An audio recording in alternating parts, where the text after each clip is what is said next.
say Top Billin.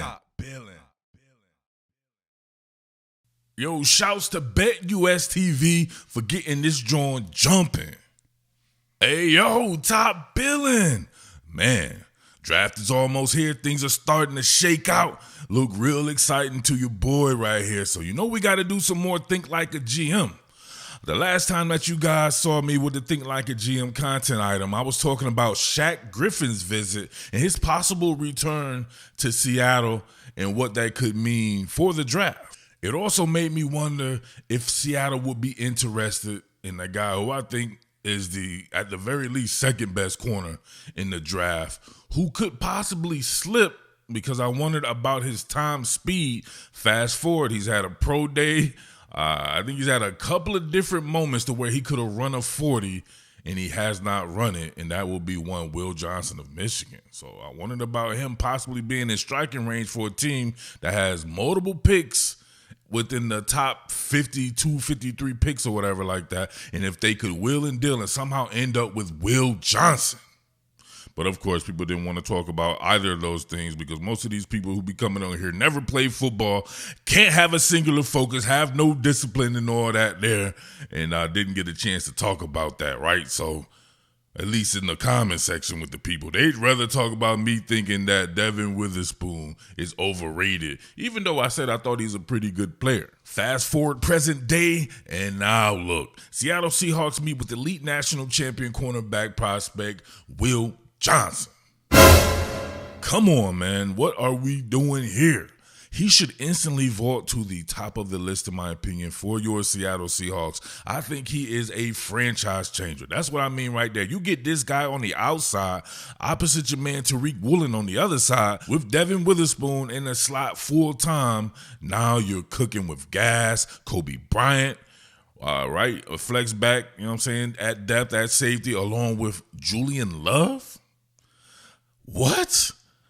That is nasty, all right? This is one of the better looking cornerbacks I've ever seen, right? Pause, no homo, whatever.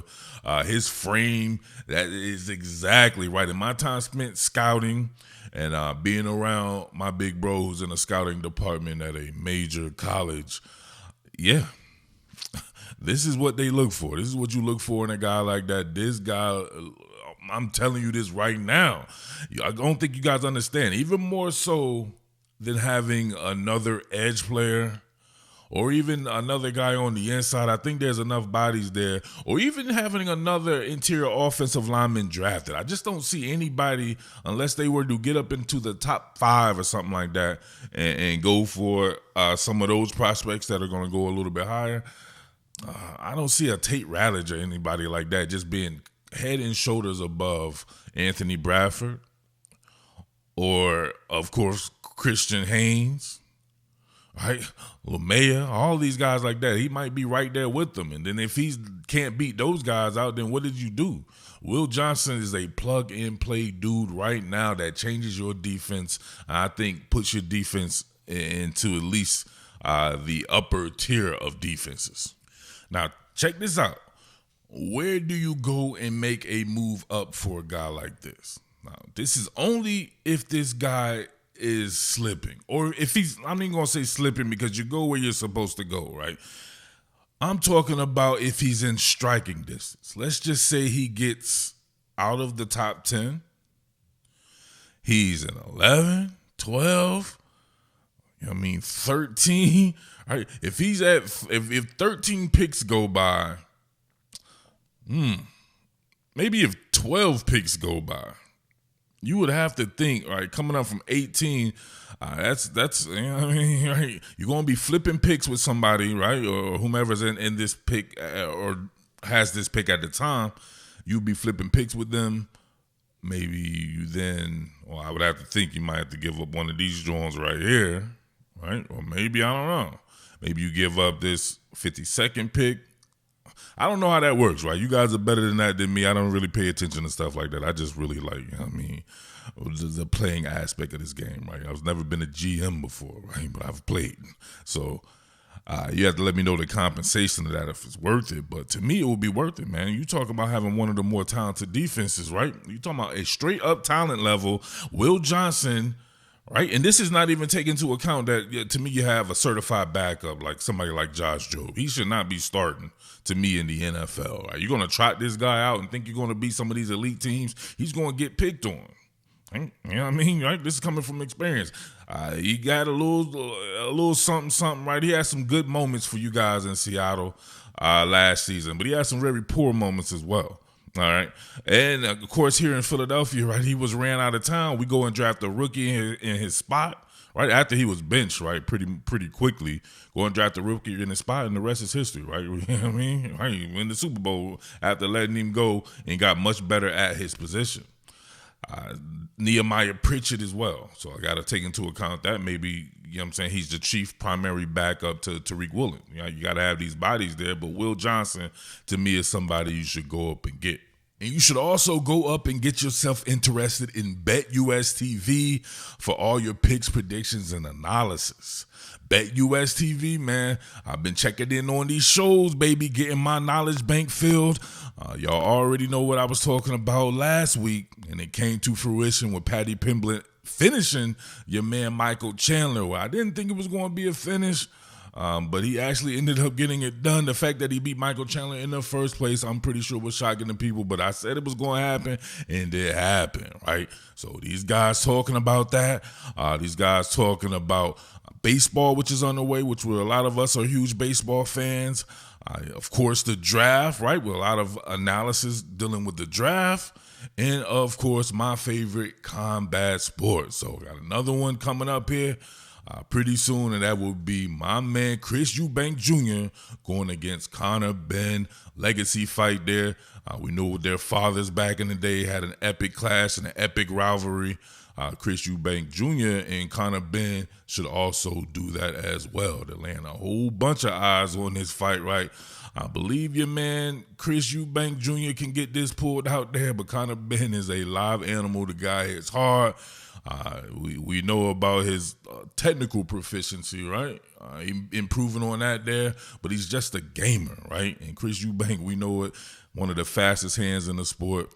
My man does it time and time again, so we shall see there. But if you want to go for some crazy returns, they got one saying plus 2,500 with Conor Benn to win in rounds 11 through 12. I don't think it could happen, but plus 2,500 on that, man, it's worth a shot. But BetUS TV, that's what you want right there to fill that knowledge bank, baby. Picks, predictions, and analysis makes you get on those shows, interact with those guys out there, all right? What I love most about Will Johnson is the competitive edge that he has, right? He plays with a competitive edge. Playing in the Big Ten, he got to see a whole bunch of dope-ass talent. Marvin Harrison Jr., Rome Odunze, and all these guys like that, guys that we have at Penn State.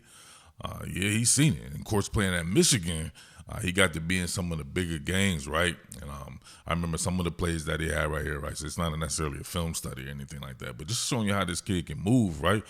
Check this drawing out right here on Marvin Harrison. He read this absolutely perfect. Jumped in inside, bang. Maybe you could call it a lazy route by Marvin Harrison. I don't think so. Marvin's gotten quite a few people with this, but look at him staying patient, right? They would keep him in off-man coverage or even zone. A lot of the stuff that he would see in the Seattle Seahawks defense, he would be able to go right in. Of course, Mike McDonald used to be at that University of Michigan program as well. So, of course, he didn't cross paths with Will Johnson, but I'm pretty sure he's aware of him. But look at him jump inside right there. Get that bad boy off your boy Marvin Harrison. I mean, come on, man. Seeing guys like that, I mean, what are we doing here? Look at it again, right? Look at the body. Look at him next to Marvin Harrison. Just that alone lets you know the type of frame that he has right there to be able to compete with guys like that.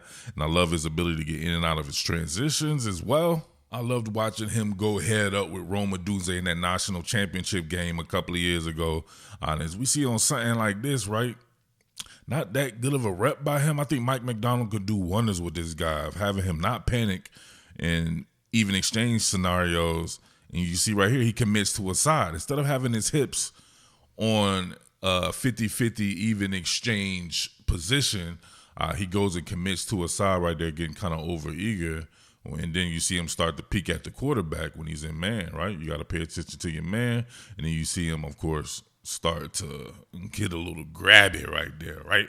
A little perverted, right? You know what I mean? You don't want to be a football pervert at the cornerback position. You want to keep your hands to yourself. And, Roman Dunze was definitely bringing that out of him, though. But he was having some good reps against Odunze as well. We see another one right here, right? Committing, but Roman Dunze is going on the outside there, so he shoots that right arm to the left side of his body. It should have been to the shoulder pad, so he's a little late on that one, but ultimately he's in good position. You can see the chicken fighting stage right there, and you don't want to do that there. You don't want to do that there right there. Of course, we know what that would lead to, and I believe that possibly did lead to a penalty. I forget there, but we see right here, watch him get in and out of his transition on this one right here. Trying to run that whip route didn't necessarily work on him, right? Back in catch mode, off ball, mirroring, sticks that foot in the ground at the same exact time as Odunze there, and he's up and at him right there. That's dope. And if we see on something like this, to me, sometimes he struggles when he's peeking, right? He's looking to intercept passes. He's a playmaker there. You start peeking, then look at him right there, right? Uh-oh, coach. I got him, coach. I don't have him anymore, coach, right? You start to give up space, and then you're in FEMA mode, right, trying to recover, and then look at you having to pass interfere again there. So I like guys like this, man, that I seen go against the best in college, having to replicate that, which you wouldn't necessarily have to do in the Seattle Seahawks. Obviously, you have Tariq Woolen, who I think is the most talented guy in the secondary still.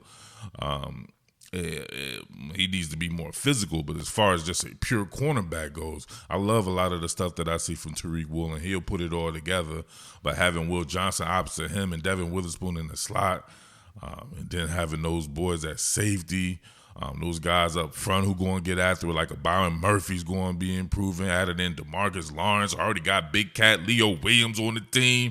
Jaron Reed. Derek Carr coming into his own. Healthy Uchenna Nwosu. Boye Mafe, the man out there. You just talk about stacking guys. Ernest Jones and Tyrese Knight back off ball. Yeah. Add this guy in right there. This is what I'm telling you. Run the ball and play defense. Ask me how I know how that's a winning formula. Ask me how I know. You know what I mean?